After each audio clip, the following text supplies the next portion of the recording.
After delivery అందరికీ కూడా back pain ఎక్కువగా వస్తూ ఉంటుంది.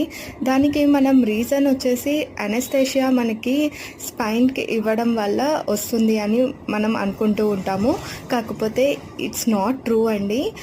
దీనికి మెయిన్ రీజన్స్ వచ్చేసి డెలివరీ తర్వాత మనము బ్రెస్ట్ ఫీడింగ్ పొజిషన్స్ అనేవి కరెక్ట్గా లేకుండా, అంటే ఒంగుని ఇవ్వడం వల్ల మన మీద మనం కేర్ తీసుకోము. అలాంటి టైంలో మనకి బ్యాక్ పెయిన్ ఎక్కువగా వచ్చే అవకాశం ఉంటుంది. అలానే calcium deficiency, vitamin D deficiency ఇలాంటివి జరిగినప్పుడు కూడా మనకి బ్యాక్ పెయిన్ ఎక్కువగా వస్తూ ఉంటుంది. సో మన డైట్ని చేంజ్ చేసుకుని, అంటే రెగ్యులర్గా మిల్క్, కాల్షియం ఉండే ఫుడ్ తీసుకోవడం వల్ల మనం బ్యాక్ పెయిన్ని కంట్రోల్ చేసుకోవచ్చు. ఈ డైట్తో పాటు ఒక్కసారి డాక్టర్ని కన్సల్ట్ అయ్యి కాల్షియం సప్లిమెంట్స్ తీసుకోవచ్చు. అలానే మజిల్ స్ట్రెంగ్త్ ఎక్సర్సైజెస్ కూడా ఉంటాయి. వాటిని కూడా చేయడం వల్ల బ్యాక్ పెయిన్ రెడ్యూస్ అవుతుంది. Thank you.